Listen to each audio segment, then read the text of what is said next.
بسم اللہ الرحمن الرحیم اللہم صلی علی سیدنا مولانا محمد وآلہ وصحبہ اجمعین۔ باب خوف المومن ان یحبط عملہ وہو لا یشعر۔ یہ باب ہے اس سلسلے میں کہ مومن کو ڈرنا چاہیے اس بات سے کہ اس کا عمل برباد ہو جاوے اور وہ سمجھ بھی نہ سکے، اس کا عمل برباد ہو جائے اور وہ اس کو سمجھ بھی نہ سکے۔ امام بخاری رحمۃ اللہ علیہ نے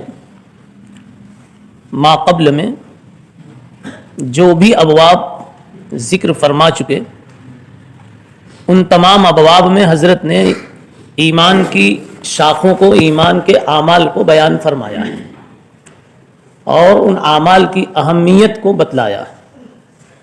تو اب ان اعمال کی حفاظت کی طرف متوجہ فرما رہے ہیں، تحفظ کی طرف۔ اب تک تو یہ بتایا یہ کرو یہ کرو یہ کرو، لیلۃ القدر کا قیام کرو، نفل روزوں کا اہتمام کرو، تراویح کا اہتمام کرو، وغیرہ وغیرہ شعبہائے ایمان پہ چلنے کی فکر کرو۔ اب اس کے بعد اب کہہ رہے ہیں کہ یہ سب کرنے کے بعد اس کی حفاظت، اس کے بقا کا بھی اہتمام کرو، ورنہ کیا دھرا سب کا سب کبھی کبھی حبط ہو جاتا۔ اب حبط کی دو قسمیں ہیں، حبط کلی، حبط جزوی۔ بیکار ہو جاتا ہے کل کا کل، یہ تو کفر سے ہوتا ہے۔ بندہ اگر اعمال ایمانیہ اسلامیہ کے بعد خدا نہ خواستہ اللہ بچائے مرتد ہو گیا تو سارا کیا دھرا بیکار ہو گیا، یہ حبط کلی ہوتا ہے۔ کبھی حبط جزوی ہوتا ہے، مثلا غیبت کی وجہ سے بعض اعمال اس کے حبط ہو جاتے، یا ریاکاری کی وجہ سے جن اعمال میں ریاکاری پائی گئی اس کا وہ عمل بے معنی ہو جاتا ہے۔ تو کبھی حبط کلی کبھی حبط جزوی ہوتا ہے۔ بہرحال اعمال حبط ہو جاتے ہیں، اس لیے اس باب میں اس کی طرف متوجہ کر رہے ہیں۔ اب در پردہ یہ بھی ہو سکتا ہے، مرجیہ کو مزید توجہ دلائی جا رہی ہے کہ آپ تو عمل کی ضرورت کے قائل ہی نہیں ہیں، ہم تو عمل کی بھی ضرورت کے قائل ہیں اور عمل کے تحفظ کی بھی ضرورت کے بھی قائل ہیں۔ اب سمجھیے عمل کی کتنی اہمیت ہے۔ وقال ابراہیم التیمی ما ارست قولی علی عملی الا خشیت ان اکون مکذبا۔ یہاں ابراہیم تیمی کا ایک مقولہ پیش فرما رہے ہیں۔ اس سے پہلے مناسب ہے کہ آپ سمجھیں کہ ابراہیم تیمی کون ہے۔ ابراہیم تیمی تابعین میں سے، ان پر عبادت کا غلبہ تھا، ثقات روات میں سے ہیں، زبردست متقی انسان تھے۔ ان کی زندگی کا ایک بڑا اہم واقعہ یہ ہے کہ حجاج ابن یوسف کا زمانہ تھا۔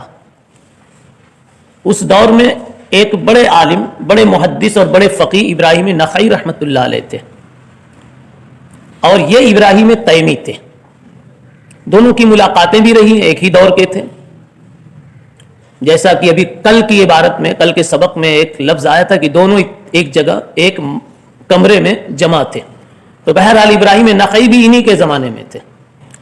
حجاج ابن یوسف کے خلاف ابراہیم نخعی نے کوئی مسئلہ بتا دیا تھا، تو حجاج نے ابراہیم میں نخعی کو گرفتار کروایا، بلکہ گرفتاری کا آرڈر کیا۔ پولیس تلاشی میں پھر رہی ہے۔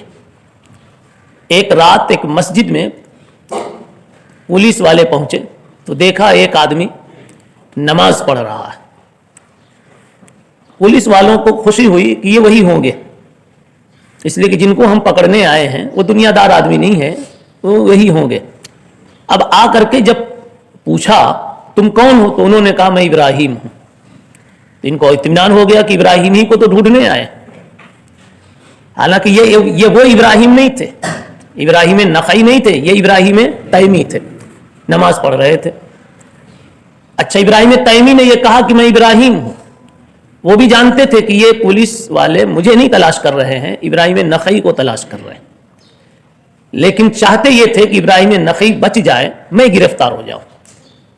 اس لیے کہ ابراہیم نخعی بہت بڑے عالم ہیں، میں زیادہ سے زیادہ ایک عابد ہوں، اور وہ زبردست عالم ہیں، اسلام کے محافظ ہیں، وہ شریعت کے محافظ ہیں، وہ اگر حیات رہ گئے تو سینکڑوں علماء پیدا کریں گے، اور وہ اگر چلے گئے تو ہزاروں علماء سے امت محروم ہو جائے گی۔ اب میں اگر چلا گیا تو میں ایک اکیلا تنہا جاؤں گا، میں عابد ہوں زیادہ سے زیادہ۔ تو انہوں نے یہ نہیں کہا کہ میں نخعی نہیں ہوں، بس اتنا کہا میں ابراہیم ہوں۔ پوچھا تمہارے باپ کا کیا نام ہے؟ کہا یزید نام ہے۔ اتفاق سے دونوں کے باپ کا نام یزید تھا۔ تو ان سبوں نے جو کاغذ لکھا تھا اس میں یہی تھا کہ ابراہیم نخعی ابراہیم ابن یزید کی تلاش ہے۔ ٹھیک ہے، اب یزید بتا دیا، اسی اعتبار سے یہ اور خوش ہو گئے۔ آگے یہ نہیں پوچھا کہ تمہاری نسبت کیا ہے، نسبت میں دونوں کے فرق تھا۔ ان کو گرفتار کر لیا، ابراہیم تیمی کو جیل میں لے جا کر کے ڈال دیا، بغیر چھت کے قید خانے میں ڈال دیا۔ بارش آئے تو اسی میں آئے، دھوپ جتنی آئے اسی میں آئے، سردی جتنی آئے اسی میں آئے، مدتوں اس میں رکھا، یہاں تک کہ یہ انسانی بدن بالکل متاثر ہو کر لاغر اور دبلا اور قریب المرگ ہو گیا۔ کون ہے جیل میں؟ ابراہیم تیمی۔ آخری عمر میں ان کی والدہ آئی، اب لگا کہ بچیں گے نہیں، والدہ ایک دن حاضر ہوئی۔ والدہ تو دیکھ کے ہی رونے لگی، بیٹا تیرا کیا ہو گیا؟ کیوں نہیں کہہ دیا؟ ایک مرتبہ کہہ دیتے کہ میں وہ نہیں ہوں تو تو بچ جاتا۔ تو انہوں نے جواب دیا، امی جان آخر مرنا تو ہی ہے، اگر کچھ نیکی کر کے مروں، تیرا بیٹا اگر کچھ نیکی کر کے مرے تو کیا حرج ہے؟ اگر میں کہہ دیتا تو وہ آج وہی حشر ان کے ساتھ ہوتا جو میرے ساتھ ہو رہا ہے، ان کی وفات کا وقت قریب آ جاتا، امت دین کے بہت بڑے خزینے سے محروم ہو جاتی۔ تو آج اگر یہ قربانی دے کر تیرا بیٹا جا رہا ہے تو اللہ کے ہاں تیرا بھی اور تیرے بیٹے کا بھی ایک مقام بنے گا۔ بہرحال اماں کو تسلی دی اور اماں واپس ہوئی، پھر اسی جیل خانے میں انتقال ہو گیا ابراہیم تیمی کا۔ تاریخ کی کتابوں میں لکھا ہوا ہے کہ حجاج کو خواب میں دکھلایا گیا جس رات میں انتقال ہوا، اسی رات میں، کہ تمہارے جیل خانے میں ایک اللہ کے ولی کا انتقال ہو گیا ہے۔ لیکن اب بھی اس کو ہوش نہیں آیا، اس نے صبح میں ناش وہاں سے نکلوائی اور کہیں بھی گھوڑے پہ ڈلوا دی، حجاج ابن یوسف نے۔ یہ ان کی زندگی کا اور ایثار کا اور قربانی کا بہت اہم واقعہ۔ یہ ابراہیم تیمی کہتے ہیں، ما ارست قولی علی عملی الا خشیت ان اکون مکذبا، میں نے جب اپنا قول اپنے عمل پر پیش کیا تو میں ڈرا کہ میں ہو جاؤں خود کو جھٹلانے والا، یعنی میں نے جب اپنے قول کو، اپنی تقریر کو اپنے عمل پر پیش کیا تو مجھے جھوٹا میں لگا، ڈر لگا کہ میں جھٹلا دیا جاؤں یا میں خود کو جھٹلانے والا بن جاؤں، مکذبن یا مکذبن۔ مثال کے طور پر ایک آدمی سود سے نہیں بچتا اور سود کے خلاف تقریر کر رہا ہے کہ سود حرام ہے، تو ظاہر سی بات ہے کہ اس کا عمل اس کی تقریر کو جھٹلا رہا ہے، صحیح ہے نا؟ ایک آدمی نمازیں نہیں پڑھتا اور نماز کے اوپر تقریریں کر رہا ہے تو اس کا عمل اس کی تقریر کو جھٹلا رہا ہے۔ تو یہ فرما رہے ہیں کہ میں ڈرتا ہوں کہ کہیں میرا عمل میری تقریر کو میں جھٹلا دے، اس لیے کہ یہ مشائخ جو ہیں اولیاء اللہ، یہ اخلاص اور اخلاص کے درجات عالیہ کو بیان کرتے ہیں، تعلق مع اللہ کے درجات کو بیان کرتے ہیں، اور خود اپنے گمان میں اپنے کو اس درجہ نہیں پاتے، تو وہ یہ سوچتے ہیں کہ میری تقریر کہیں میرے عمل کو جھٹلا نہ دے، میرا عمل میری تقریر کو جھٹلا نہ دے، یہ کہنا چاہتے ہیں۔ جی وقال ابن ابی ملیکہ، یعنی اصل یہ بتانا ہے کہ اپنے سلسلے میں مطمئن نہیں ہونا چاہیے، کتنی بھی نیکی کر لو، کتنا بھی